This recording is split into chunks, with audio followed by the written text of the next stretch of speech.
Hello, welcome back to the Two Dudes and a Podcast with Jackson. And Brannon. Yep, we're back. Ba weep, grout weep, ninny bong. Universal greeting right there.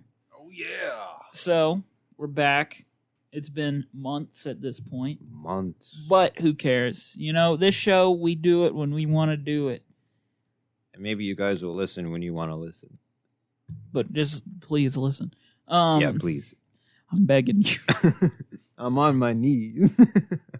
I'm crying. I'm weeping over here for you to listen. I'm pissing my pants.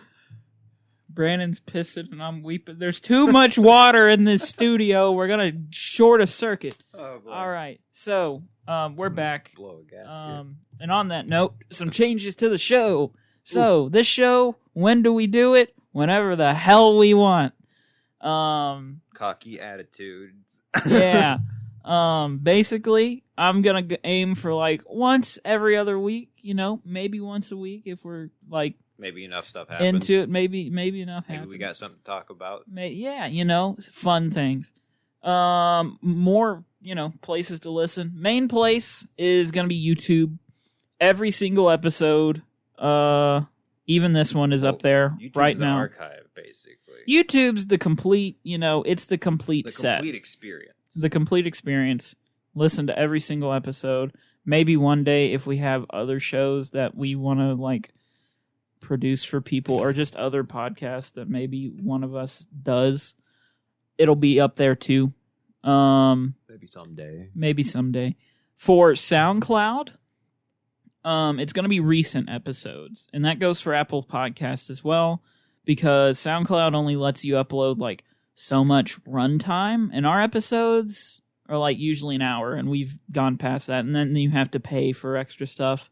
And I paid for it for about a year, and I don't want to pay for that anymore. Oof. So, recent episodes will be up on SoundCloud and Apple Podcasts. So this one and maybe a few of the like past couple ones. Does Apple But have if a- you Apple Does Apple have a limit? Apple just uploads what's on SoundCloud Gotcha. because you have to like link it through that. I got you. Or like some other podcast hosting thing. Neat. Maybe I'll change podcast hosting website. Sorry, I just got a text that was asking about something we'll talk about later.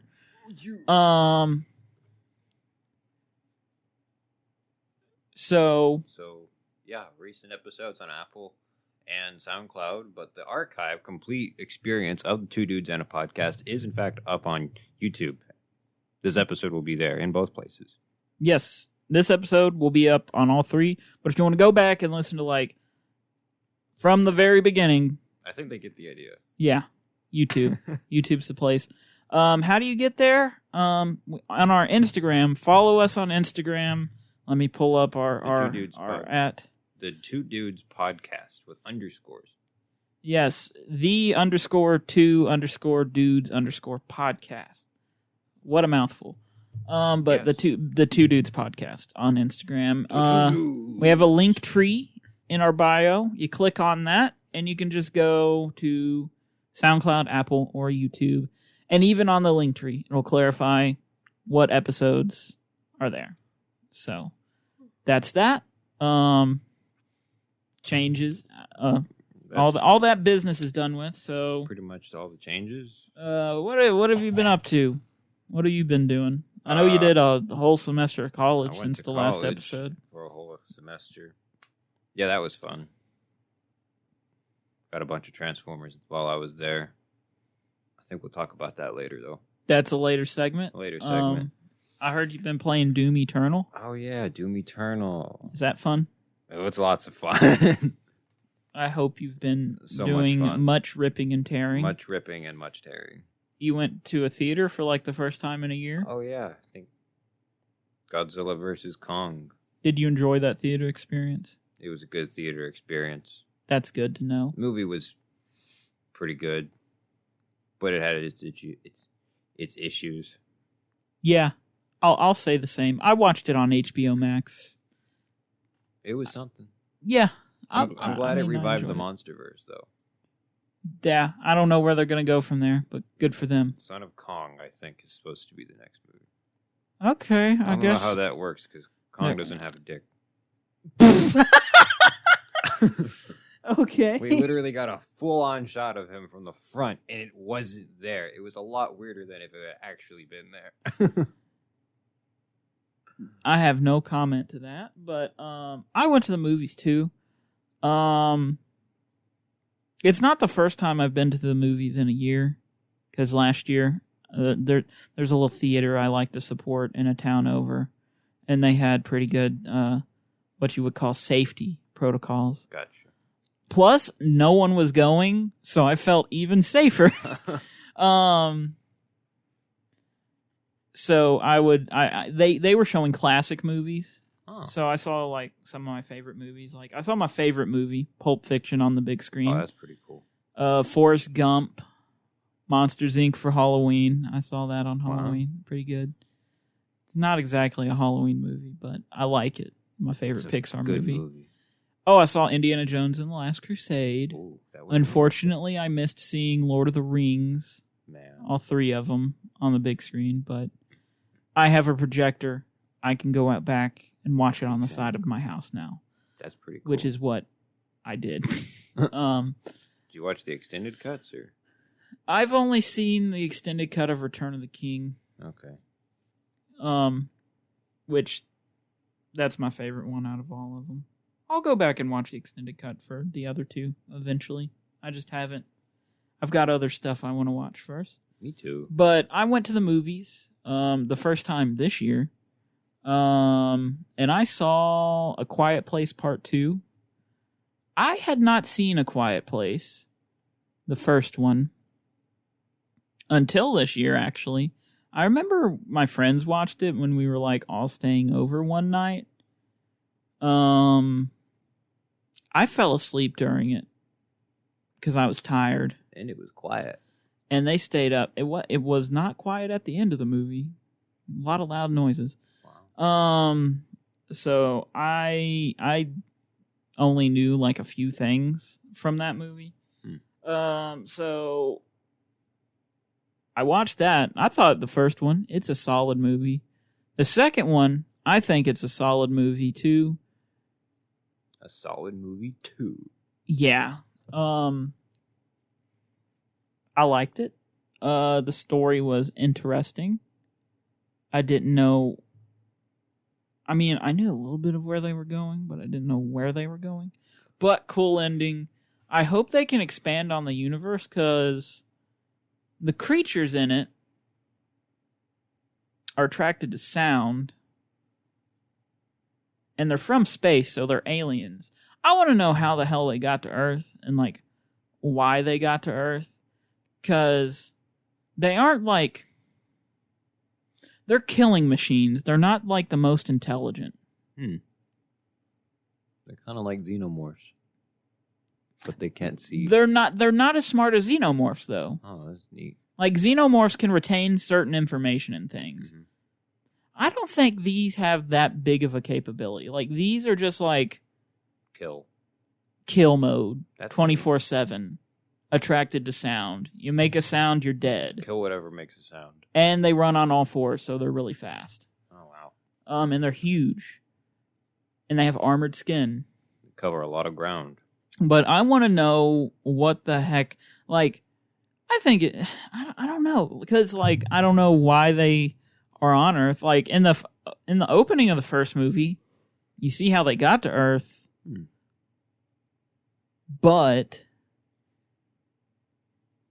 I can't really tell. I'm kind of like looking at it, and I'm like, is that a meteor or is that a spaceship crashing? Yeah. Because I don't think these things can operate a spaceship. They're very much like wildlife. So my working theory is that either option A,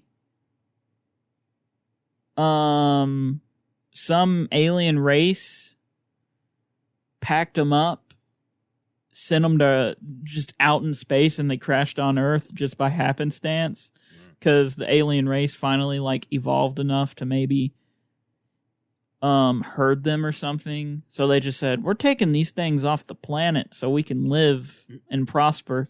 And then they just crashed on Earth. And maybe it's a cyclical thing. Like, eventually,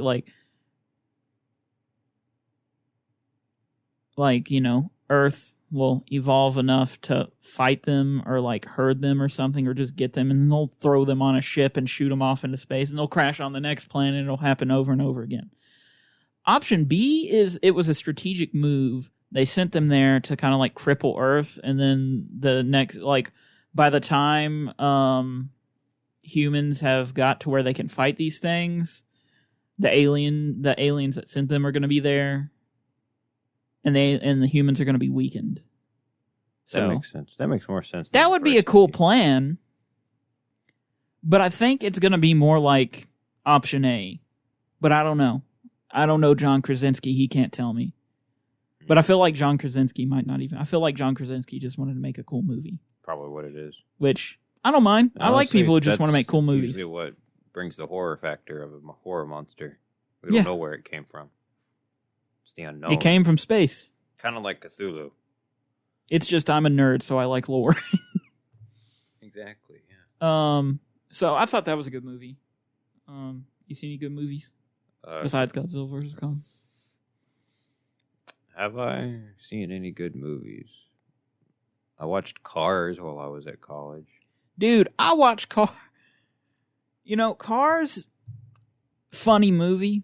Good. I think it's a pretty good movie. It's a masterpiece of filmmaking. But if you start to think about things that happen, like the timeline, I'm gonna stop you right it gets there. really disturbed. You don't ask questions about why that No, exists in the Cars universe. You don't ask questions about how they exist. You just accept. It's like Doom. You just accept things There's a Pope within car. the Cars universe. There's a Pope car. Was there a Jesus car? The existence of Sarge means there was a World War II. So what the hell is that about? Was there a Jesus car? Well, in Cars 2, I mean, you got to think about it. Finn McMissile's British intelligence. There's a British intelligence. They're shooting guns out of the front hoods. What is this universe? So yeah, Cars is a universe where you just accept. You don't question. Exactly. Because if you start thinking, you go to some bad shit real quick. I also watched the 1984 Dune movie. Oh, that's on my watch list. I've heard it's an interesting film. It was pretty terrible. Yeah. It was not good. That seems to be the general, I even watched the extended cut. David Lynch directed that, it was right? it was just bad. It was just boring. David Lynch. Okay, I had more fun watching 2001: A Space Odyssey than I did this movie. Did you like 2001: A Space Odyssey? I loved 2001: Space Odyssey. I don't know if you liked it for the actual reasons people like it, though. No. I thought it was full of shit, but I thought it was funny. You thought it. I mean, I remember you were making videos of you watching it, and Among Us. you basically called it Among Us the movie. So, oh boy, they literally had color coded spacesuits, and one of them got launched out into space.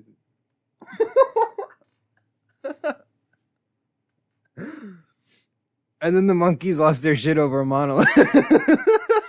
Yeah.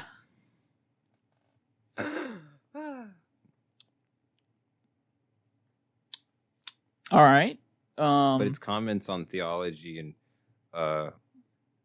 evolution and stuff are meh. You're just like, meh. I don't know. I see you and I hear you, and I actively choose not to give a shit. That's one way to look at something. You made Among Us the movie. We're gonna leave it at that with monkeys in the beginning. You made Among Us the movie with a weird prologue. Yes. Okay. And a robot. And a robot. There was also a Futurama reference. Actually, no, it's the other way around. There's a 2001 reference in Futurama, but okay. So have you seen 2001? No, I haven't. Oh, it's an amazing movie. I've heard it's a great comedy from you. Honestly, I liked it for other reasons too. It's cinematography is pretty great, and it's just weird. The funny part is if it feels like it just ends, it's because it literally just ends. Okay. Because they ran out of money. Well, thank you, Stanley Kubrick. That's literally what happened. They Stanley ran out of money. Kubrick, a madman, but I guess also he made some good movies. You know, I'm gonna say that, and then someone's gonna be like, "He made more than just good movies. He was a testament to film." And I'm like, okay. Okay. So is monkey. every great director. I like movies.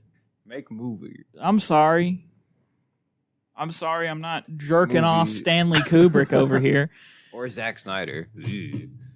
Listen, Zack Snyder. Here.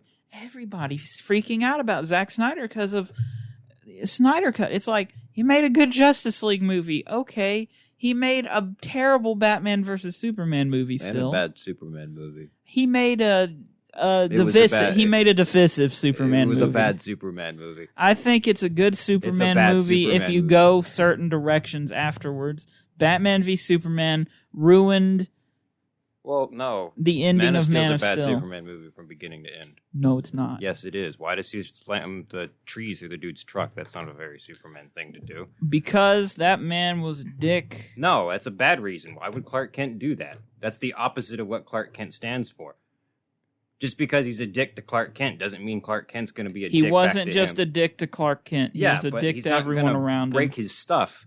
That there's no point in that. I disagree. Man of Steel is a pretty good... It's not the greatest Superman movie ever, but it's a pretty good Superman movie. And that's my thoughts on it. But other than that... Zod shouldn't have been the bad guy. Zod was bad too.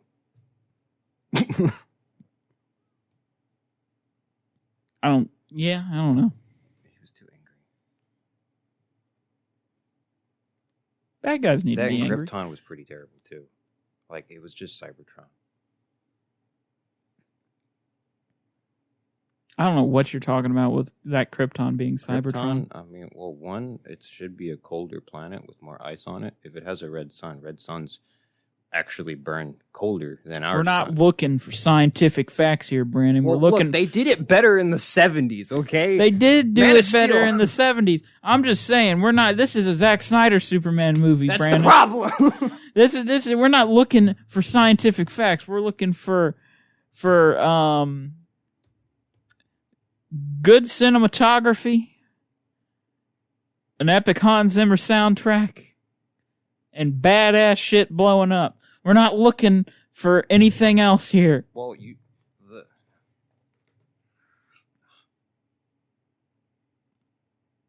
I'm not looking forward to the Batman either.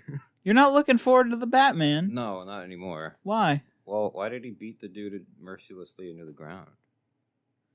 Because this is the beginning of Batman. This isn't a refined Batman. Is he not supposed to go through that training beforehand? Oh, here okay. Batman is evolving even when he's Batman. Batman is a very complex character. I hope I didn't just stop recording. I didn't. Awesome.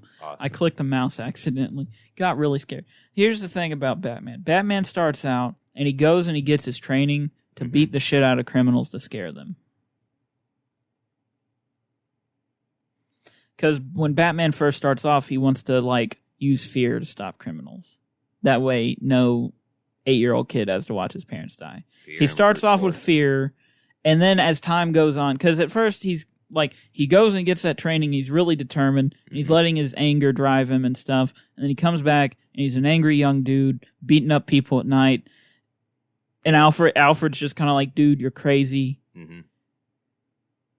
And then as time goes on, he realizes, this fear stuff, it works, but it doesn't gain the city's, because what he has to realize is when he kind of needs the city's help in the end. Yeah. That's what he's got to realize as Batman. And this being an early Batman story, he's still trying to do it all on his own. Yeah. So he's trying to rule the streets of Gotham with fear, basically. So he's using brute force. Yeah. He's like, you see this guy? You'll end up like him if you're a criminal, basically. Yeah. But shouldn't he be able to take him down in like 3 hits? That's way Well, more. yeah, he's intimidating. also pissed off Well, at crime in Gotham. So he also uses Batman as a way to get his anger out, which is something he's going to have to deal with as a character moving forward. He's going to have to temper himself. Because when he starts off, he's kind of a blunt angsty force object that knows a lot of skills. But as time goes on, he becomes more of a... He tempers it out, and he's more of a precise instrument. Gotcha. And to me, that's the evolution of Batman. And what makes a good Batman. Right. Plus, in the Arkham games, he beats the shit out of people. Yeah, that's kind of weird. Yeah. They got to make a video game interesting somehow. Yeah, exactly. I'll go back to Doom. Plus, Batman got all those fighting instructions, so I guess they got to use it. So, yeah. The way I see it, this is supposed to be a year 2 story. He's angry. He's young. He just got all these skills, and he's ready to just do a war on crime. And what he's got to realize is if he wants to effectively do that, he's going to need to kind of not just do it on his own. He's going to need people like Gordon, which I feel like it's going to be an important part of the movie, is Gordon's going to be like, hey, listen, I know what you want to do. I want to do it too. If we work together, we could fix things. But you got to stop horrendously beating people. And he's going to be like, bah. But yeah. Bye-bye. So there's that.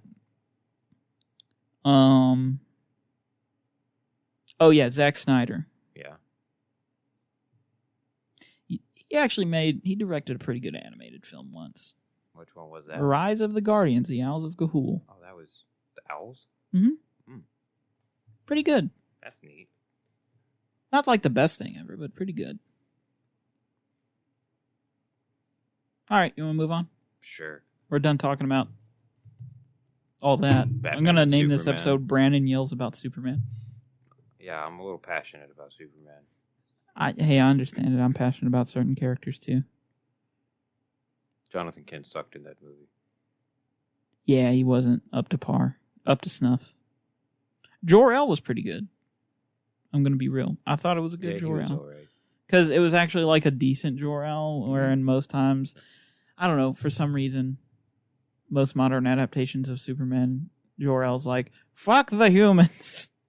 Yeah, just use your powers. I can't remember if the 78 movie was like that. I think he was kind of neutral. Yeah, it's kind of how he should be. Well, maybe a little bit. A little more on the help people, but meh. I don't know. I think Jor-El should just be like a sideline. Hey, I'm dead. I'm technically an AI. I don't know. You do your thing. I'm just going to sit here and be your little sideline cheerleader. I'll tell you about Krypton if someone shows up from it. Be Vega. So, the first up on the list, WandaVision. What did you think about WandaVision? It was okay. It was interesting, I think. I thought it was very interesting. Especially, like, I know, like, some people said, I really started off slow and I didn't watch it at first, and then I binged it all. And I really liked it after binging it all. So I feel like for some people, the mystery is what kept them going. Yeah. And for some people, the whole, like, weird formatting and stuff is what turned them off. But then when they could watch it all, they really liked it. That's good. But I also feel like a lot of the people who, like, kept going along with it and watched it week by week got let down. Because they would come up with all these theories. I didn't do that. I just watched it. I was just like, that'd be cool, but I still don't know what's going to happen. Yeah, I don't know. Mephisto would have been cool, but I honestly didn't bake any on him. Yeah, I mean, Mephisto would have been cool, but that kind of would have been jumping the shark for your first ever, like, television show. It would have been neat if he got name dropped. Which, let's be real, Marvel's first television show, which was basically just MCU quality, broken out into like 9 episodes. Give them a round of applause. Good job, Marvel Studios. on that. This made me very much more like interested in the characters of Wanda and Vision. Yeah. Because, like, I think it's smart that they're taking these side characters that, like, were side characters in the first 23 films. And now they're like, well, these people kind of have to be the main characters now because all the old ones are either dead or retired. Yeah. Or they're going to be soon. So we need to introduce we need to get the other characters up to snuff. And I'm like, good job on that. Because, like, you know, Wanda, I was like, she's going to be sad. Nah, she's going to be manipulate an area of the world and turn it into her own little playground sad. Superhero. Yeah, I thought it was very interesting. Yeah, it was cool. I liked it. I wouldn't say it's the best thing ever, but it was good. So there's WandaVision, Falcon, and the Winter Soldier. That was one of my most anticipated shows because Captain America, favorite Marvel character right there. Which, you know, at the end of Avengers Endgame, he gives the shield to Sam. What happens afterwards? I thought it was a cool story that, and apparently they're making a Captain America 4 now. So this was like a cool like side detour to be like, this is how he goes from Falcon to Captain America, which... Without having to make that one whole movie. Yeah. So, interesting little side story. Plus, you set up U.S. Agent and other characters with it. True. I only watched like half an episode of that show. And it was the part where the dude gets killed with the shield. I think that's like episode 4. Yeah, I've only seen that part. Yeah. Really intense part. Overall, good show. Well, I mean, it was, I liked it. I thought it was really cool. Sam's character was really cool. Yeah. He had an interesting, like, viewpoint on things, I thought, too. A lot of people were like, Bucky should have gotten the shield. Which I'm like...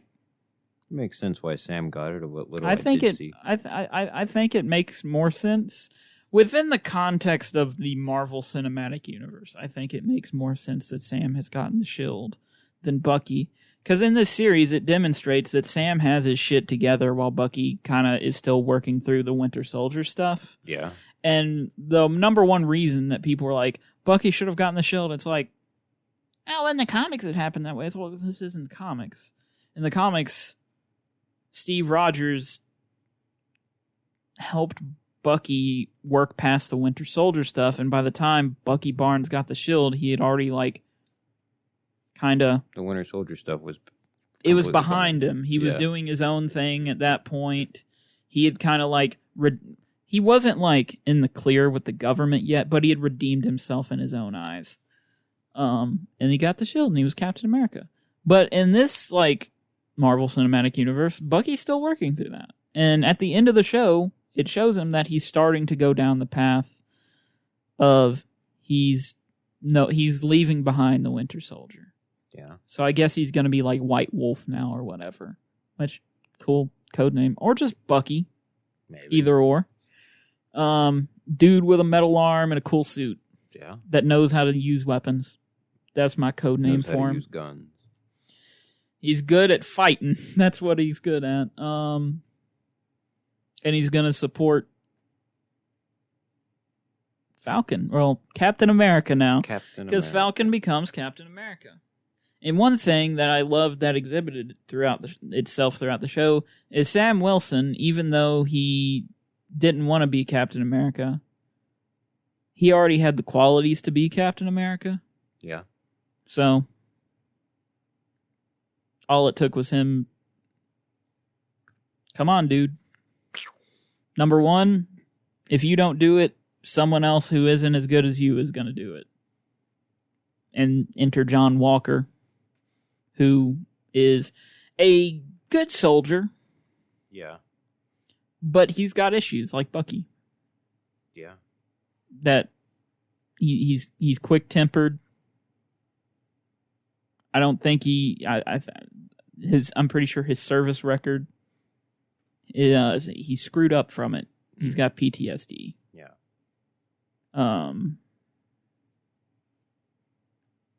And that pressure that gets put on him just pushes him too far, and then he loses the person who grounded him. Oh yeah. So he decided to either, I don't know what he did. I think he caved the dude's chest in, but he could have decapitated him too. If anything, he just had to cut in there into his throat a little bit. He didn't even really have to cut his head and off. You're the super soldier serum. He just had to keep on. Yep. So I liked how that ended, and I liked the character Isaiah Bradley. Didn't they die? Isaiah Bradley? Who was that? I don't know if you saw it. No, that was Lamar Hoskins who died. The guy who got punched and then John Walker freaked out. Yeah. Nah, Isaiah Bradley. He was the Vietnam guy. Or the Korean War guy. Korean War guy, yeah. I thought he had a cool story. And from the comics, he had a cool story. And I liked his little what Sam did for him in the end. I hope he gets his own miniseries too, because I'd like to see him as a super soldier doing his thing. Korean Captain America? Korean War Captain America that took off one of Bucky's metal arms. Wow. When they first roll up to him, he recognizes Bucky. He's like, I took your arm off in Korea. What do? You come here to finish the job? Because he doesn't know. He's like, not with Hydra anymore. Gotcha. But Falcon and Winter Soldier didn't exactly live up to my expectations, but I think it was good for what it was. Gotcha. Plus, the costuming in that. Well, the costuming in WandaVision, too, when she gets her Scarlet Witch get up. Yeah, that was pretty good. The costuming in the MCU for this phase, Point. They've been doing it to them. In a good way. In a good way. The Sam Wilson Captain America suit. Ooh. When I saw that, I said, chef's kiss. Loki. What have you seen from Loki? You said you aren't up to date on it, but I saw the last half of the third episode, I think. The last half of the third episode. Or the second episode. I don't remember which one. What happened in it? Female Loki showed up. That's episode 2. Okay. Last half of the second episode. I think it's cool. It's got a unique feel to it. Mm-hmm. Which, one thing that all these shows have had so far, their own unique vibe. That's good. Loki very much seems like a weird sci-fi deal. And I really like Loki's character in it, because dealing with the time. He was great in the movies. Tom Hiddleston's one of the best MCU actors, is what I've discovered after Loki. That's true. He's just nails it. The whole time variance authority, I'm very interested into what that is going to bring about, and possible connection to Kang the Conqueror, maybe, because there's a character named Ravonna in there. In the comics, that's Kang's love interest. Ravonna is in the time variant. Yeah, she's the judge. Oh. That sentenced Loki. Wow. I like Owen Wilson's character, too, because he's... Surprised they're not all blue. Well, it reveals why they're not in this latest episode, but Ravonna might be different because of... Kang is technically human. Kang is. The only reason he's blue is because of technology. So Loki, I think that's good. I look forward to seeing... I think it's only a 6-episode series. So that's going to be cool. What comes after Loki's got me hyped. So I think What comes after Loki? What If? Oh, that's what That's what the fourth one is. Okay. Animated show. I'm looking forward to it. Some of the apparently one of the what ifs is, what if Steve Rogers was Spider-Man? And it's going to be place in the 40s. Maybe. Whoa. Shoot. I'm sorry. I hit the thing. He hit the thing. So that's gonna happen. Bad Batch, what you know about it? I watched the first episode. I thought the first episode was good stuff. First episode was pretty dope. And the other episodes I've seen, I don't remember which ones. They're pretty good too. I think it's an interesting look at directly after Revenge of the Sith. Yeah. Which is something we don't get to see a lot of. Like, the closest to after Revenge of the Sith we see is, I think, Jedi Fallen Order. But by that point, they've moved on from, like, all that stuff, and they're very much the Empire. Stormtroopers and Scout Troopers. That's but true. Here they're using the clone army with all the inhibitor chips activated. And then proto-stormtroopers. Yeah, they're testing out conscriptees. Didn't Crosshair kill one? Yeah. One of the Bad Batch has turned, and mainly because his inhibitor chip works. Has Wrecker turned yet? That happened on an episode with Wreck. Well, yeah. So he's not part of the Bad Batch anymore? No, they fixed him. Oh, okay. That's why they met Rex. Yeah, no, Rex showed up, and they said, yeah, we don't have ours out yet. And he starts freaking out. He's like, got it. He's like in front of Omega, about to draw his guns and start capping fools. Yeah, basically they're trying to like figure out, like they're in a medical bay of an old Jedi cruiser, and Wrecker just kind of like flips on, and he's like, "You're in direct violation of order," and he's like, Yeah. He's a force to be reckoned with. He's like slinging them all over the place. Wow. Eventually, they stun him. And all of them get it cut out. That's cool. Yeah, I'm looking forward to what that. Excuse me. I'm looking forward to what that brings up. This past week, what was it, like yesterday? Yesterday, yeah. Or 2 days ago? Yesterday, 2 days ago. I don't know. Sometime this past week. It was yesterday we got our first look at Kingdom. Name for the next Transformers live-action film was released. Comes out next June. Transformers Rise of the Beast, so I guess they're doing some sort of Beast Wars things. But the weird thing is they haven't really said if it's a sequel to Bumblebee or a reboot. I saw an article about that last night, and it's the worst possible answer they could have given. Mm-hmm. The director said it's both. A sequel to Bumblebee and a reboot? No, wait. It's a sequel to Bumblebee and a prequel to the Bayverse. It's both. That's what the director said.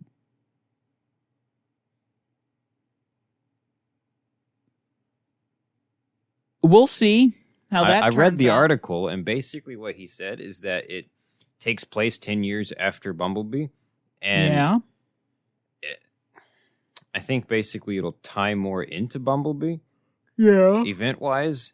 But basically what he said was that it takes place also before 2007. It takes place in 1994. So it literally, chronology-wise, in the real world, takes place before the Michael Bay movies. But,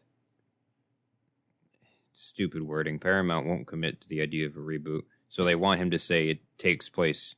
So basically it's just like, it ties in with Bumblebee. Yes. Yes. But if you want it to, it takes place before the Bay movies. That doesn't work. No, it doesn't work. But none of the Bay movies had a, like... consistent continuity with themselves. Exactly. Sometimes within one movie, but... So, like, here's what I'm hearing. Yeah, Bumblebee sequel. It's gonna tie into Bumblebee. We might make a cheeky reference to the Bay movies. Kind of like with what an Bumblebee Easter egg. did. Yeah, kind of like what Bumblebee did, which I thought it did too much. I hope this one stands more on its own. I hope it. This one's stands called more. Transformers 2, so I expect Optimus Prime to be in it. Yeah, we've got Optimus Maybe Prime. Optimus Primal. We've got both. We Both? know. Yeah, they gave us a confirmed list of some characters.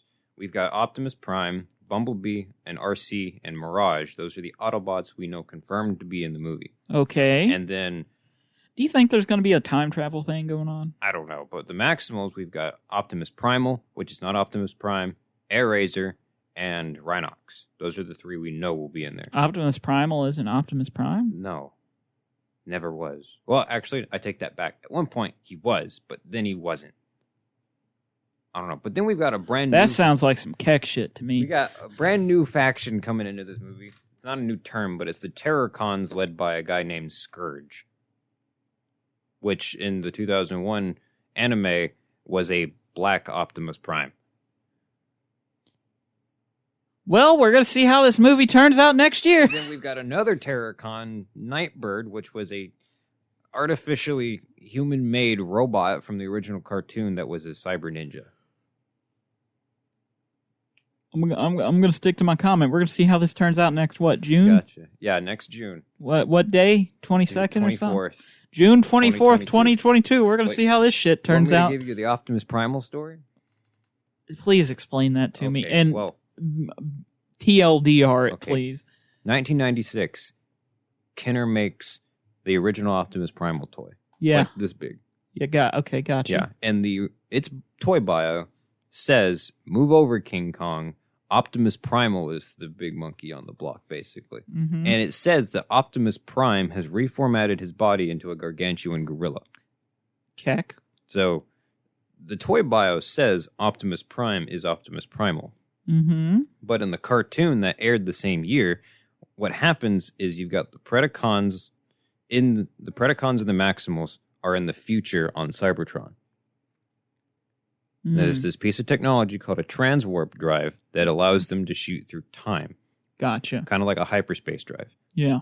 And what happens is the Predacons steal one, and they leave Cybertron. And the only thing that can chase after them is a small exploration vessel manned by Optimus Primal and his team. Mm-hmm. So they follow the Maximal ship back through time, and they crash land on prehistoric Earth. So Optimus Primal is a totally different dude. Different character. at this Gotcha. point. Okay, that clears up so much in my head. But what's really cool is later on in that show, they find the Ark crashed in the mountain, like it was in the original cartoon. Yeah. Because Beast Wars is technically a sequel to G1. Okay. Sequel, prequel. Yes and no. If we combine them both, we could call it a sequel. Oh. It's a sequel. But yeah. Okay, that clears up so much in my head because it's like, so Optimus Prime, what the hell what's with the fucky time shit? Yeah, but there's a whole thing. This doesn't make any sense, but because of the Japanese Beast Wars animes, there's two of them: Beast Wars Neo and Beast Wars 2, or maybe that's the other way around.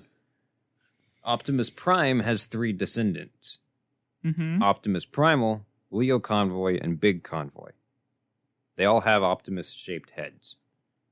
I don't know how exactly they're descendants, like genealogically speaking, from Optimus.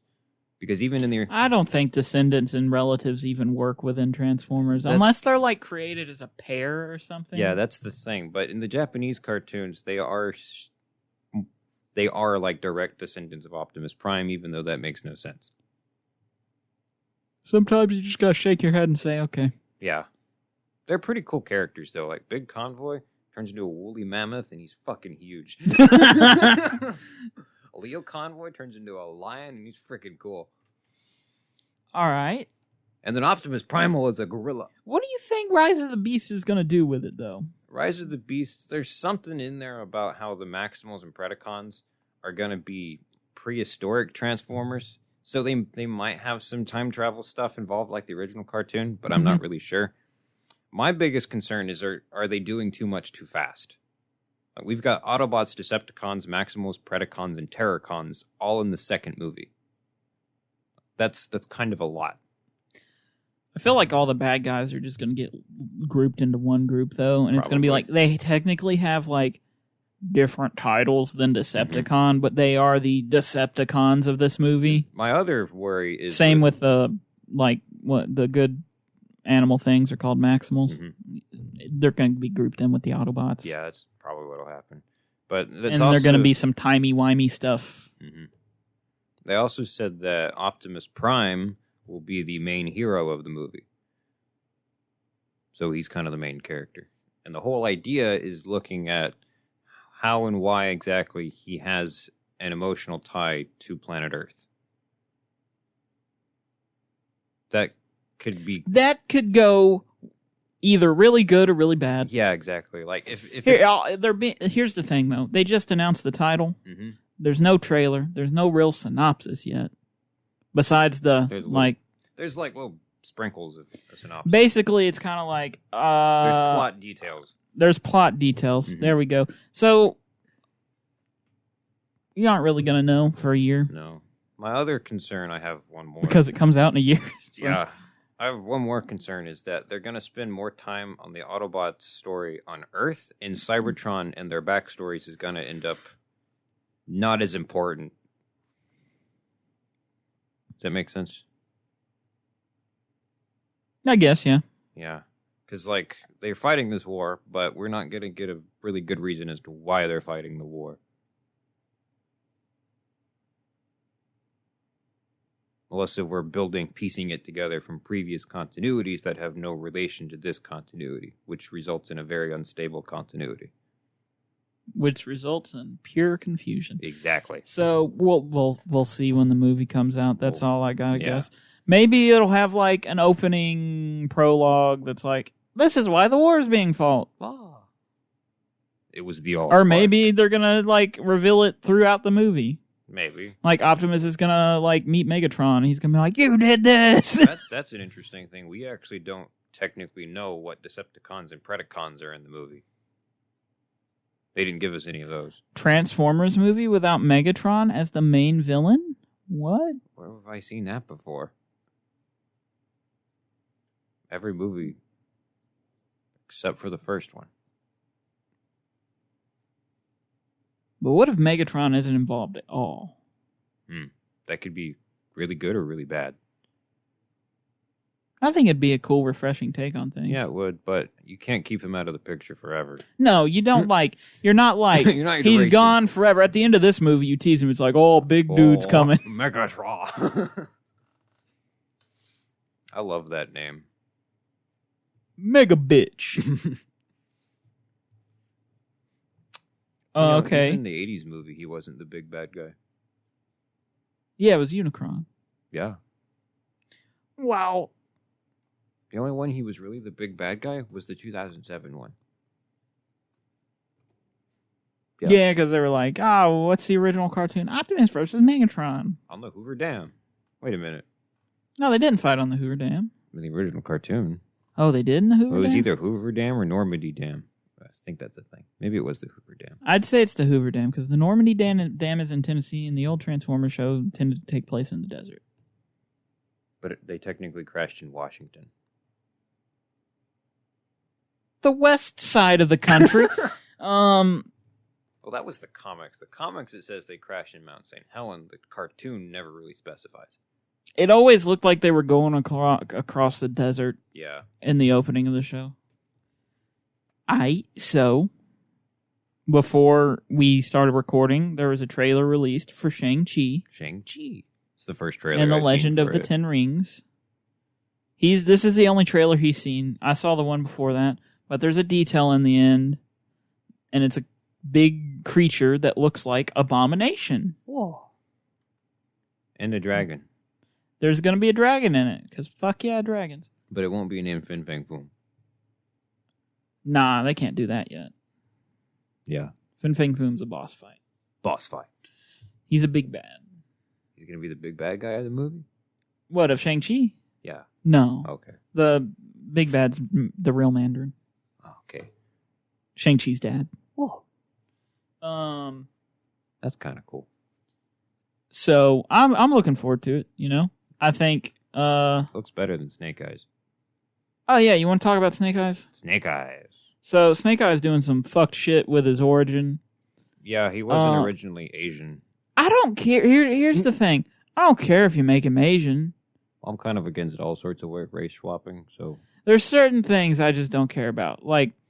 At this point, I stopped making exceptions. Like, Snake Eyes, he's going to be in a mask eventually. Yeah. I don't think it matters exactly what color he is. There's certain other things that are more important to Snake Eyes than his race, though. Yeah.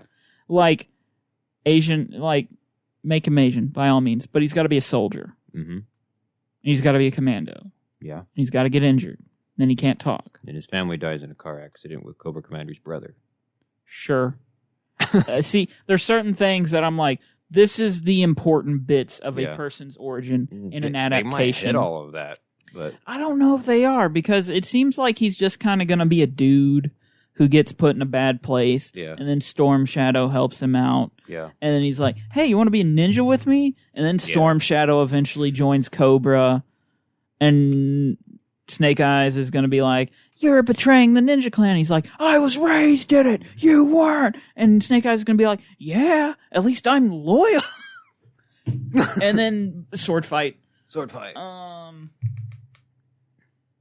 Scarlett's in the movie. Oh, yeah. The quick glimpse of her looked good. Yeah. She was picking up a rifle instead of a crossbow, though. She's also still redheaded, so that's kind of cool. Yeah. You know, there's certain things about characters that you like. Scarlet, exactly. Yeah. She's a redhead. Exactly. Snake Eyes. She's also Irish or Scottish. I can't remember. I think she's Irish. Scarlet sounds like an Irish name. Yeah. Here's the thing. Like Snake Eyes, in the original one, he was white. But here's the thing. He puts on a ninja costume and he doesn't take the helmet off ever. It doesn't matter what color he is under there. Yeah. If you're doing an origin, show him, oh, he's white, black, Asian, Latino. Who gives a shit? Yeah. The only things you need to hit with a Snake Eyes origin, he's a soldier. He's a commando. You can have the helmet off for the first bit, but halfway through the movie, or like a quarter way into the movie, or he needs to put that on. Yeah. That needs to be his get up. Or maybe the opening of the movie is him getting injured, and then he puts the helmet on. He needs to be on a new level, as it won't shut up saying. Yeah, in the trailer. I'm on a new level. I actually really don't like that. I think they're just like... It just kind of looks like a generic action movie where guy's in a bad situation, someone helps him out. Eventually that person who helped him out is going to become a bad guy because of this, this, and this. The way they described Cobra in it wasn't, like, terrible. I don't know, it just seemed like Cobra was... I don't know, they just kind of said, Cobra, they're bad guys. I'm like, pretty much. Yeah, bent on world domination. Snake terrorists. Fuck yeah. Terrorists. Possibly inspired you know by what Cobra I Law. Do you know what I do every 4th of July? What? I watch the opening of that 1980s G.I. Joe movie. I just watched the whole movie. Oh, no. Okay, listen. I can't take the rest of it, but that opening... Yeah, the rest I watched that when I wake up 4th of July. I'm running around with an American flag, shooting my gun off. I'm like, I'm crazy. Yeah, watch that and let the patriotism run through your body. Let the blind patriotism of the 80s run through your body. Yeah. When you see Duke jetpack an American flag to the top of the Statue of Liberty. Just breathe it in. But the beginning of that movie, the beachhead scenes, and the end of the movie are the best parts. Like when Sergeant Slaughter picks up the Nemesis Enforcer by the throat and chucks him into a pit. Anything Sergeant Slaughter does, he was G.I. Joe before he was G.I. Joe, man. Exactly. It's like Nostalgia Critic said, oh, fuck that, you were always G.I. Joe. Yeah. It's funny. Nah. I don't watch a lot of critics. I mean, I don't need to... No, Nostalgia Critic's just like a goofy skit guy on YouTube I used to really be into. I don't agree with all of his opinions, but, you know, he kind of memed on movies, so... Not all of his jokes were funny. Some of them, maybe they were. Some of them, but, maybe not. Yeah, you know, you grow up. That's how jokes go. You grow up, your comedy taste evolves. But... Snake Eyes movie, to me, it just kind of looks like a generic action movie. Yeah. It comes out, what, July? I don't even remember. It comes out, I think it comes out in July. I haven't honestly been keeping Hold up on, with it. talk about how it looks like a generic action movie real quick. It looks like a generic action movie, and there's not really a lot else to say about it other than that. There's still something definitely weird about it. It doesn't have that G.I. Joe feel to it. Yeah. I mean, from the trailers it doesn't. Maybe when you get into the movie. Maybe, I don't know. But it's also an origin movie. Yeah, that's true. So, like, I can forgive this if it's an origin movie, but it's also like it's a Snake Eyes origin movie, and they're not hitting the points of Snake Eyes. That's a problem. That's like having Clark Kent ram trees through a dude's truck, even though... Never mind. I have no comment. It comes out July 23rd. Me and you will go see it. What if Steve Rogers bashed somebody's windows in with a baseball bat? I mean, like... He might do that. Why would Steve Rogers do that? Because they're an asshole. That's not a good reason to do that. Sometimes it is. No, it's not. Listen, let's not talk about the real life what Steve Rogers would do. He's fictional. He's too good for us, Brannon. I wouldn't do it. He's too good for us. Okay, like maybe they were addicted people. That doesn't mean you have to damage their car. Shit happens, man. Bullshit. Hey, it's like the song "The Coward of the County." Great song, great message in that song. Well, if you break their car, then it's just revenge at that point. Revenge is a poison that corrupts the mind.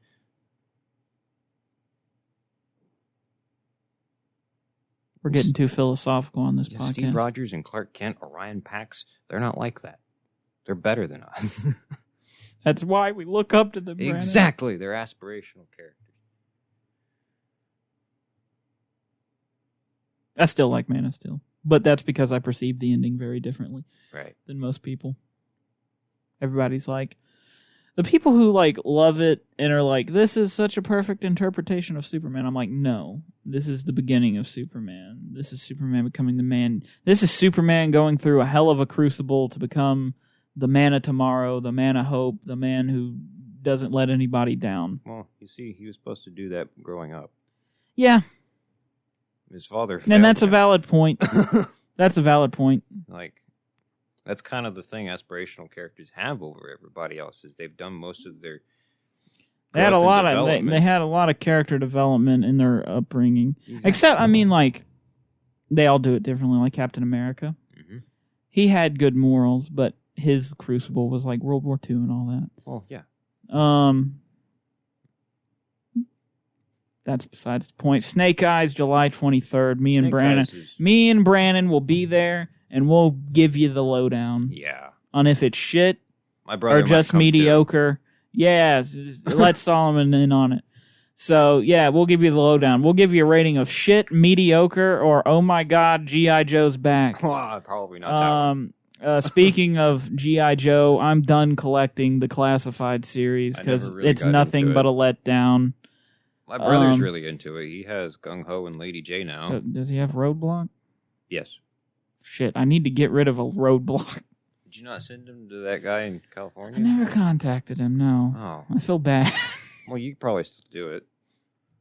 He's a pretty chill guy. He sent me a couple things. Maybe I'll just have a Roadblock chilling around one day. Maybe. We'll do a giveaway on the podcast. Whoa. One original Roadblock from G.I. Joe Classified Series. If you love Roadblock, leave a comment down below. If you want a Roadblock, I don't know. I still only have Beachhead and Scarlet, so I'll probably get Sci-Fi. The only ones I'm keeping is Gung Ho, because like Gung Ho, his vest is a little like wild, but like for the most part, basic soldier. Because Series 1, they had those weird gold plates and stuff on Roadblock and Duke. Yeah. And like Scarlet's outfit was really wild looking and very much like this weird armored tech suit. But then they did the redecos, and now Duke just kind of looks like he's wearing random armor plating, and Scarlet's wearing just kind of an armored up version of her classic suit. But in Series 2, they kind of went more neutral with it. Like Gung Ho, he doesn't have like gold plating. He's got like gunmetal Did you see Barbecue? plates. Yeah, I don't know who that is. Barbecue went like untouched, so that was neat. Yeah. They literally just took the 3 3/4 from the 80s and scaled it Too up. bad he's Cobra Island. Too bad they said, hey, let's make a G.I. Joe series, but let's make a subline for it that's only at Target. And put all of the lesser known characters, which is most of the characters in that exclusive line. Yeah. Except Baroness. It's like making Bumblebee Walmart exclusive. Which they did, by the way. You know, Hasbro does some dumb shit. Oh, you want to talk about pre-orders? Yeah, what you got on pre-order? I got SG Megatron on pre-order. What's that? Shattered Glass Megatron. Okay, Shattered Glass. I know what SG means Yeah, now. where the Decepticons are the good guys and the Autobots are the bad guys. I saw the Gold Bug yeah, reveal. Goldbug. I'm probably not going to get him. He's got a weird color scheme. He's like this big for about $30. Well, fuck that. Yeah, so I'm not going to pay $30 for something smaller than it You looks. can't see Brannon's hand right now, but it's small. It's like 3 inches tall. Take my word. Fuck that. Maybe 4 inches tall. But I've also got Scorponok. Who else did I pre-order? I pre-ordered somebody else from Kingdom. I can't remember anymore. Oh, it was not Trax. Galvatron. No, not Galvatron. But I do want Galvatron, but he sold out really fast. Frick, I don't remember. But I've also got the reissue of Optimus Primal on pre-order. What's the reissue? The 1996 release. Oh, okay, like the vintage one. Yeah, he has like a mechanical gimmick where he beat his chest in gorilla mode. Oh, that's cool. That's dope, yeah. And I've also got Transmutate on pre-order. Vintage or modern? Generations to Selects. Okay. So updated version. Pretty much. That's gonna be cool. While you think about that one character that you can't remember. Yeah. Let me sign in now. Maybe I've got Legends, Star Wars Black Series, and Action Force, which we'll get to Action Force in a second, on pre-order. So Black Series, I remembered. No. Never mind. Black Series, I'm on in our episode 40 years ago when the Empire struck back or struck back. What I don't know. The Empire Strikes Back 40th anniversary episode, we talk about Black Series, and I brought in some figures for it because I thought they had started doing a very good job with it. Did it fall off? No, Oh, it okay. hasn't. Well, decision making has, in that they're doing very big characters as exclusives. They made a Clone Wars, Obi-Wan, Anakin, and ARC Trooper Echo Target yeah. exclusives. I was in a group chat with somebody that actually got those on the pre-order. I actually got them. Whoa. Maybe Because I was awake at like 3 a.m. and they went up on Target.com, so I got Anakin, Ooh. Obi-Wan, and Echo. I didn't care about the clone pilot. I've got a Captain Rex on pre-order. Ooh, I've got Maximal Skywarp and Autobot Sideswipe, the 2-pack, on pre-order. Okay. Did you just realize you had that on pre-order? Yeah, I kind of forgot about it. I think this is... This is what happens when you got too many things on pre-order. Yeah. Good thing is they're all Transformers. That's Megatron. Megatron So I've comes with got a comic. some Black Series on pre-order. Black Series, I just kind of get characters I want. I got the Pulse So Premium. sometimes I look at characters, I'm like, yeah, I want that. And then I realize I don't really care, so I cancel the pre-order on Black Series I've stuff also all got the Shattered time. Glass Blur on pre-order. Shattered Glass Blur. Yep. I don't have regular Blur, but...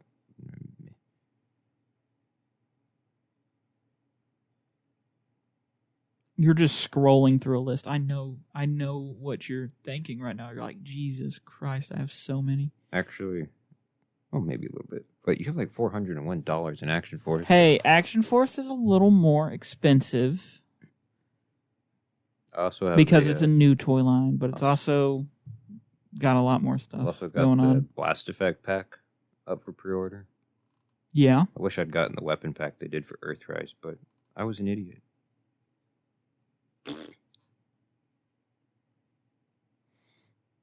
What's this? Oh, that's the Micromasters. I also ordered a... What is it? Hot Rod. Studio Series Hot Rod. Oh, okay. 86 Hot Rod from... Aren't they making a Generation Select, like, Kingdom. Making a Hot Rodimus Rod? Prime. That's Commander class. Very hot topic in the fan base. Let me tell you something. No. It's a very hot topic because he's about half the size of Jetfire, who I got while I was at school. And Jetfire is a good... Let's see if Optimus is 7 inches. He's 14 inches tall, give or take. And that's kind of what the Commander class was initially supposed to be for big characters like Jetfire and Skylynx. But now we've got Rodimus Prime, who's just barely taller than Earthrise Optimus, and comes with a trailer with unpainted wheels. Big ass Keck. I think he looks pretty cool. Like, his chest is not fake, and it's actually the hood of the car in vehicle mode. So that's pretty cool. And it can still open and hold the Matrix in it. And he has, you know how Earthrise Optimus and Primal over there have opening hands? Yeah. Well, this Hot Rod has opening hands, but he's also got a second joint here on 3 bottom fingers, and then his index finger is separate. So he can point. He can point. That's cool. That's pretty cool. That's always nice to have. Yeah. And then he just comes with a bunch of pieces. I can see that being a hot topic debated. Hot topic in the Black Series community. So many fucking exclusives. So, okay. An exclusive I can understand. Bad Batch Captain Rex. Yeah. But it's $30. And it is not a deluxe figure either. But Walmart decided to say, fuck it, $30 for Captain Rex. Imperial Crosshair. Well, Walmart here in town had Boba Fett. Boba Fett's a deluxe figure. Yeah. Still, they had one Boba Fett. They had one. One Boba Fett. It was gone the next day, but, you know. I got that online. That's cool. It's a good figure, too. And I bought my brother Warpath, like, the day before, because his birthday was last week. And then they had, like, a bunch of things he wanted the next day, like Shao Kahn and Boba Fett. Yeah, that's Walmart for you. Yeah. Dorkside and Big Bad Toy Store. Oh, he some of the real MVPs. So. And Zartan. So, what was I going to say? Oh, Black Series community exclusives are the bane of everyone's existence because they had that Clone Wars, like the 4 Clone Wars figures. Yeah. Target exclusive. Which was a bunch of bullshit. Because I don't think you should put characters like that as exclusive. Should be characters that only real deep collectors want. Or like the last wave of the Netflix series for Transformers. One of them's a zombie. It's just a sparkless bot. They put a bunch of generics in there. Okay, see, there you go. And some funky colored Optimus Primal. Like, I think Walgreens exclusives and like Target exclusives should be there's a Target exclusive that's pissing me off right now. It's T-Rex. Alternate, like, lesser known outfits of characters. Yeah. And stuff. Because you don't want to put just a random obscure characters. That's just going to warm the pegs. T-Rex is worse. They made him a red card exclusive. What's a red card exclusive? Target's credit card, basically. So in order to get this Transformer, you have to have Target's credit card. Well, fuck that. Don't get it. They did that with Red Wing, too. A couple years ago. I don't think they did it for Earthrise. Funny part is they're both red. So one of the latest controversies, besides Captain Rex being a $30 basic figure at Walmart, and the Imperial version of Crosshair being a Walmart exclusive, which I don't think he should be, because just because it's not like the main look of Crosshair, not the iconic look, it's still like been the look that he's been wearing in Bad Batch for the most part. Yeah. Ever since the end of episode 1, he's been wearing that. So, put it in the main line. Like, Rex, I don't find that controversial. Because it's literally just Captain Rex with a cloak on. Is it a fabric? Yeah, it's soft goods. It's good soft goods too. That might be why the price went up a little bit. Yeah, but there's other figures that come with soft goods that aren't $30. What do I know about soft goods? All my dudes also, the big one, a 212th Attack Battalion trooper. Oh, I heard about one of Obi-Wan's troops, under the command of Commander Cody, is a Walgreens exclusive. Why the hell are you going to put a regimental clone trooper as a Walgreens exclusive, which has not even been stocking up on the exclusives they're being given?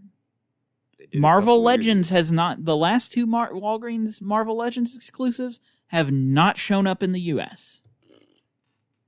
And they are both overdue. Wow.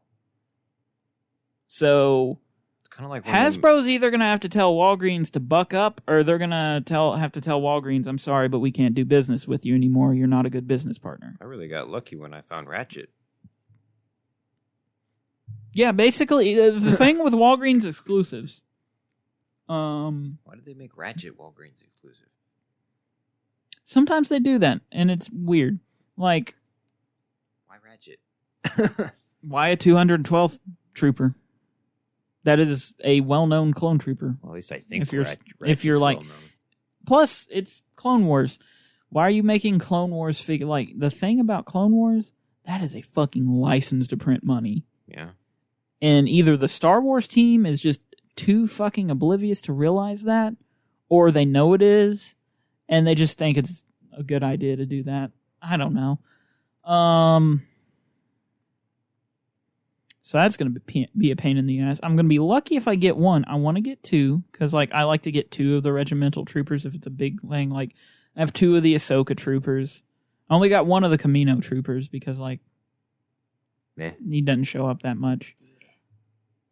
If I can get one 212th, I'll be happy. But if I can get two, Omega? That'll be cool. Yeah, they are. It's in the pipeline. Neat. They're making a Bill Burr. Miggs Mayfeld.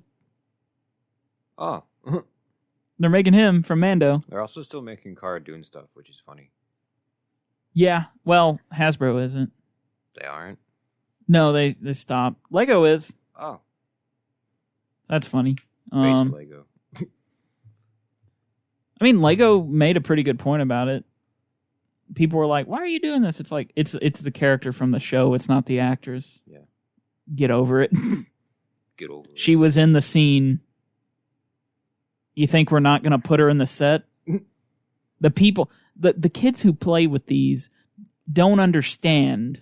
They don't care who Gina Carano is. They know Cara Dune. They know Cara Dune. It says ages 12 to 15. They could care less about Gina Carano. That's true. So, yeah, I don't know. I don't know. I feel like, I mean, plus, that's still a developing story, it seems, because, like, some places are like, apparently Gina Carano's not done with Star Wars and all this stuff, which, to me, I'm just like, we'll see. I we'll don't see. know. I don't know. At this point, I'm just like... I'm going back to my robots. Make the show good. Do a good job. That's all I'm asking. Don't fuck it up. Yeah. Don't fuck it up. That's all I say. So, pre-orders. We got too much. You know, I'm probably going to go home and cancel some of them right now because I was thinking about it. Actually, no.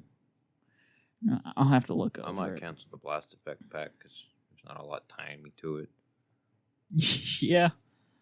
Who wants to buy a bunch of Blast Effects? Well, the Blast Effects are kind of Blast Effects are great, but it'd be greater if they just came with the figure. That's true. Charge me $2 more. Yeah.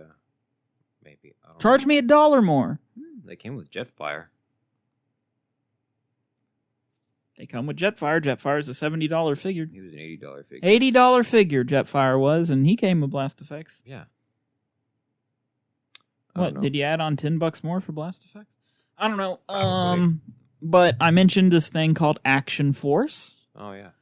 Action Force is a new toy line. It's a part of a new company, a new toy company, Valaverse, created by ex-Hasbro employee Bobby Vala.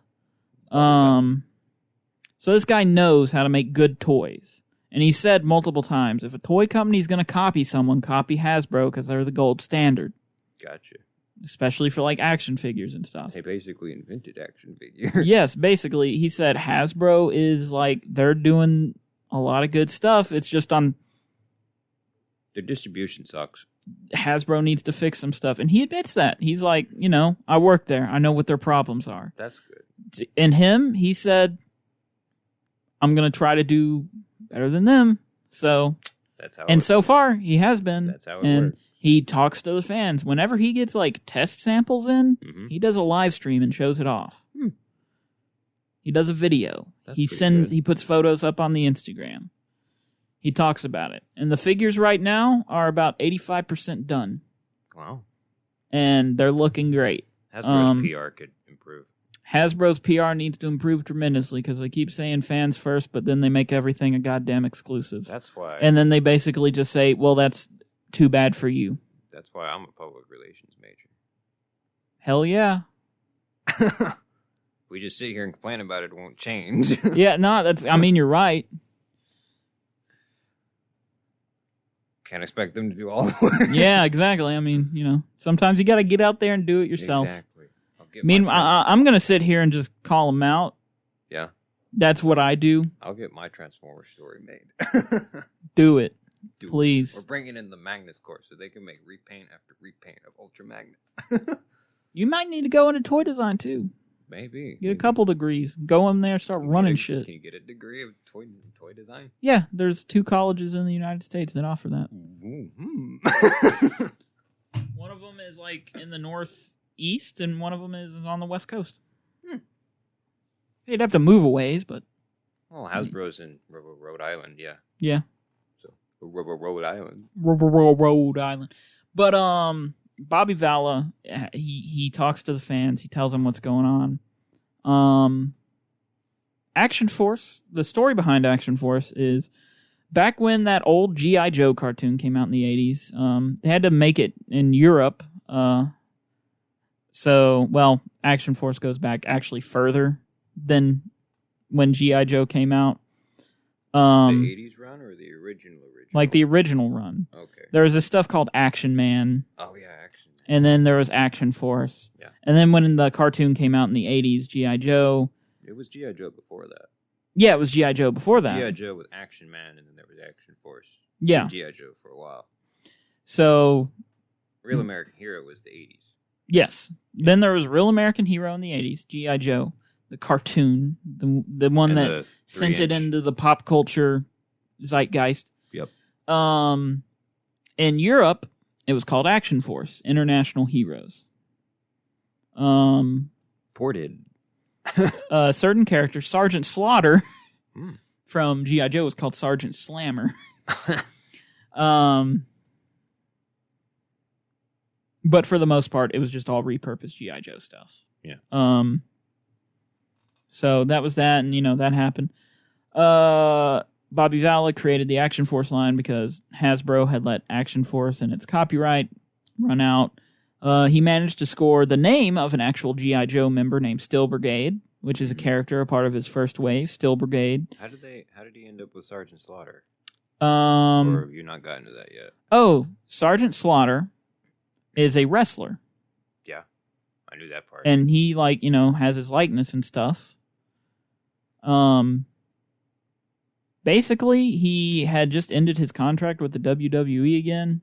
So he's open. He said, hey, you want to do that? So, he got Sergeant Slaughter. Yeah, I'll be an action figure again. Yeah, he'll be an action figure again. The only thing Bobby had to do was give him a different backstory. He's got a different look, too. I think he looks cooler than he did in G.I. Joe, too. Looks about the same to me, so. He has a little more. He just wears a jacket now. Yeah, it's pretty much. He's got this awesome big-ass revolver and a cool knife. Sunglasses in the hat. Badass. It looks like Sergeant Slaughter. Looks like Sergeant Slaughter, except this time he's a little crazier. He fought in Nam as a part of, special operations. That's his backstory. I don't actually know what his backstory was originally. In Joe, he was just like a Marine. Oh, okay. He's a Marine in this, too, though. That's why he's got the big... Most of them fought in Nam anyway, so... And G.I. Joe, everybody was a Nam vet. And then... I just assumed and then Korea, too. Oh, yeah. Nam in Korea, baby. G.I. Joe Origins. Snake Eyes got shot down in a helicopter in Nam. Yeah, that's why I can't talk. But Action Force, I think, is what G.I. Joe Classified should have been, and Bobby Valla has gone on the record and said, yeah, a little bit. Actually, he was developing Action Force back in 2019 before Classified was announced. Wow. So that was when the first Kickstarter came out. It failed. And he said multiple times, he said, I'm glad it failed because it made me go back and do it better. And now we're getting what we get today. We're getting real-world weapons, which a lot of the rifles, like the big rifles, you can take the magazine out of it. Ooh. And they have, like, their vests and stuff. You can put the magazines in the vest. That's pretty cool. And they also, like, if the vest can't hold the magazines, they have a hip thing that you can put them in. So I think that's really cool. Fairly detailed. They're very good, greatly detailed. Monkey. But due to this being a new line and also like a Kickstarter, they're $10 more than a usual figure. So they're $30 to $31.99 For a 6-inch? Yes. Gotcha. But you also got to understand, like, it's new. We got a little bit more effort put into this. We are getting a lot of effort put into this. Plus, it's a small company. Small company, new company. New company. Which Bobby Valla has said he's got over 1 million sales now. Not over $1 million, but he's had over 1 million sales now. That's pretty cool. And with all the money he made on Series 1, he can put Series 2 into production immediately after Series 1 is shipped out. Epic. Which Series 3 is when you get the females, though. This guy is achieving that American dream right there, man. Yeah. Really is. Also, Action Force has a comic book line. He wrote a story behind it while he was, like, coming up with the designs for characters and stuff, you know? Yeah. Just like G.I. Joe. Oh, and you're disappointed that the new G.I. Joe figures don't have the cutout file cards? Action Force does. Whoa. That's pretty cool. So, another thing that Action Force has, it's got 6 core figures. 3 good guys, 3 bad guys. Balanced team. But with the good guys, you get 2, like, definable characters for good guys, 2 definable characters for bad guys, and then you get 2 figures that you can buy multiple of because they're troopers. What does he also have? He's got cheaper generic, like, looking dudes that you buy, and then you can buy, like, a gear set for them that comes with, like, armor and stuff. Yeah. Oh, you got more guys you can put on each side. Oh, you want more weapons? Oh, he's got 2 weapons packs in Series 1. You want more gear? They should bring back text packs. You want more gear for your Swarm Trooper? There's a Swarm Trooper pack with, like, this cool, like, jetpack thingy, a riot shield, 2 weapons that are Swarm Trooper themed. Oh, you want backpacks and satchels? There's a gear set for that. Whoa. So basically what Bobby Valla did is he said, you remember G.I. Joe and what it was in the 80s? How about we translate that to the modern day? And scale it up by 3 and inches. Scale it up to 1/12. Epic. And, you know, give that premium detail and stuff, which I'm very excited for. Why are we talking about this? Because this weekend, Friday, Saturday, and Sunday of this weekend, is Joe Fest, like a fan convention for G.I. Joe. Epic. And who's going to be there? Bobby Valla. He's going to steal the show. He's going to come in, he's going to reveal Series 2, and in Series 1 you heard Sergeant Slaughter, who was a WWE wrestler. That is the celebrity figure of Series 1. Mm-hmm. There's a celebrity figure for Series 2 he is going to be revealing. What if it's Arnold Schwarzenegger? Dude, I might buy that. Some people are thinking it's Chuck Norris. That would be just as cool, actually. Some of it makes sense, too, like their theories. Yeah. But, you know, he's like, I can't say. I think it'd be awesome to have a fucking Chuck Norris figure. Well, that's too much money for likeness rights. Gotcha. He's got to keep it on a small enough scale, like, recognizable, but not too much money. Because, you know. Not too expensive. You got Duke Nukem. So, I'm very looking forward to who that's going to be. Also, who's going to be in Series 2, because, like, at the last Joe Fest, he revealed some Series 2 stuff, but there's also some changes. And then in Series, maybe he'll give us who's going to be in, like, an idea of who's going to be in Series 3, which is when the females are going to get added. You're going to get a female Steel Brigade trooper, some other characters. which that's going to be cool because they're going to have double jointed elbows. Whoa. Which, you know who hadn't done that for the longest time?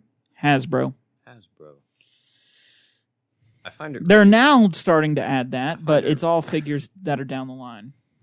I find it really funny how I kind of am oblivious to a lot of these 6-inch problems. Can you talk into the mic real quick? Hello? Okay, it wasn't lighting up, so... Oh, did I say that loud enough? I don't think you did. Okay, you're oblivious to the problems that 6-inch figures have? Apparently I am, because, monkey. Well, you buy Transformers... They have their own problems. They have a totally different set of problems because you got to make them turn from a robot into a monkey or a truck. Rhinoceros. Rat. A rat. Yeah, they got ball joint issues. But yeah, that is Action for a long Force. time. I'm very much looking forward to what they reveal this weekend. I got a decent amount of the Series 1 stuff. I'm happy. I'm going to be really happy when they come in and I get to tear them all open. Raw, rip and check.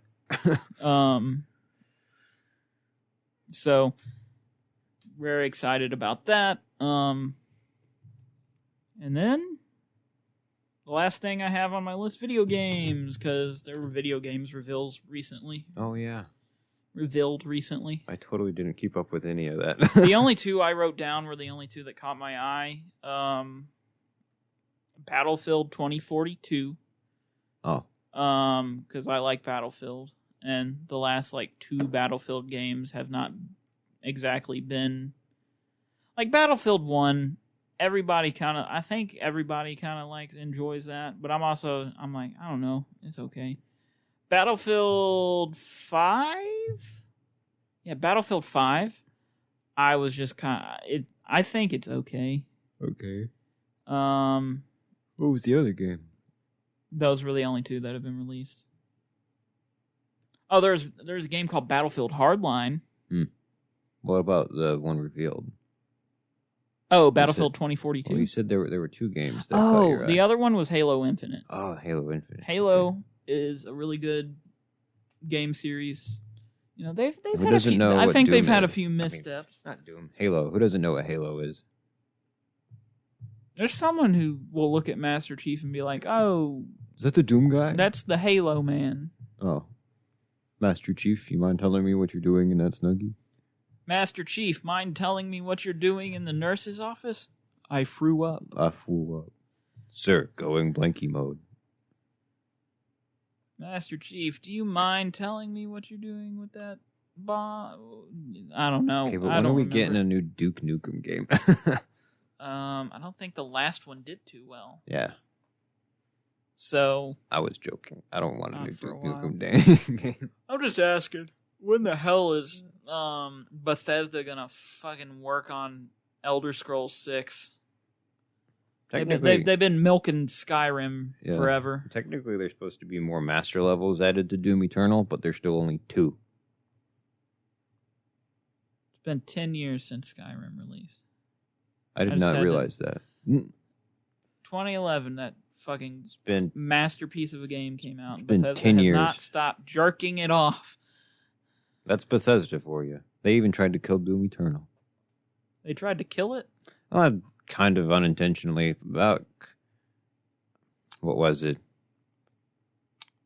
I don't remember when it happened, but Bethesda had most of or all of their games install some kind of anti-cheat software. And it basically crippled Doom Eternal. That's interesting. Yeah, because frame rates would drop, the game would straight up glitch or crash or something. Like it crippled the game for about a week, and then id took it out. So at least they fixed it. Yeah. But Battlefield 2042, that's gonna be cool. Looks like a good multiplayer game. Halo Infinite, I'm looking forward to what they did with the story, because the guy, one of the old story creators, is back on from the original Halo games. And Halo multiplayer, none of them have really let me down. So some people are like, oh, this Halo didn't have the best multiplayer stuff. Well, None of them. For me, all the Halo multiplayers have been pretty solid. Well, I hope both of those games are good, even though I've barely played any Halo in like any Battlefield. So I'd recommend you play Halo, even if you just play the story modes. They're granted, I have it kind of. My dad has the Master Chief Collection, so oh, dude. yeah. Thing is, I've been playing Doom Eternal, so After you play Doom, play through the Halo story modes. Fun games. Fun games. Technically, I haven't beat the. I just beat the main campaign of Eternal a couple days ago when I beat the Icon of Sin, and I'm on the second mission of the first bit of the DLC. And earlier today, I decided to start an ultra-violence run-through of the regular campaign.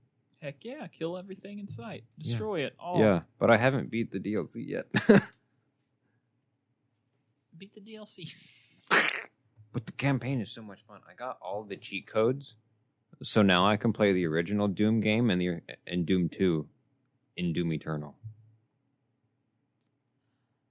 That's so cool. Yeah. I was playing the original. Yeah, so now I've got like so much Doom to play. It's a little like, what do I do with all of this? What do I do? What do I do first? Yeah, do I do the ultra violence run through? Do I beat the DLC, or do I play the original 2 games, or do I play 2016 again? I don't know. Or do I play battle mode because I bought a month of PS Plus to try it out? It's aight. You get to play as demons. It's probably the biggest plus of it. Well. That's about it, I guess. Yeah. I have a hot dog mancubus. You have a what? Hot dog mancubus. What is that? A mancubus is this big, ugly-ass looking demon with cannons for arms. And you can get a skin for him that puts him in a hot dog costume. And his 2 cannons look like hot dog and mustard bottles. Doom Eternal's a fucking meme. Yes and no. It doesn't look like that in the campaign. Just if you're playing in battle mode. Battle mode's a meme. It is. I respect it. Yeah. It's also like incredibly unbalanced in favor of the demons. So update that, Bethesda. Actually, it's not that bad because I got my ass handed to me by a Slayer once. If you know how to use it, probably. Yeah, that's the thing. You got to be really good with the Slayer in order to win. So I respect that dude, whoever you were. Good job. Good job as the Slayer. What was funny is he said earlier, before we started playing, that he hadn't played the game in a while and was probably going to suck, and he just wiped the floor. Yeah, he did. Well,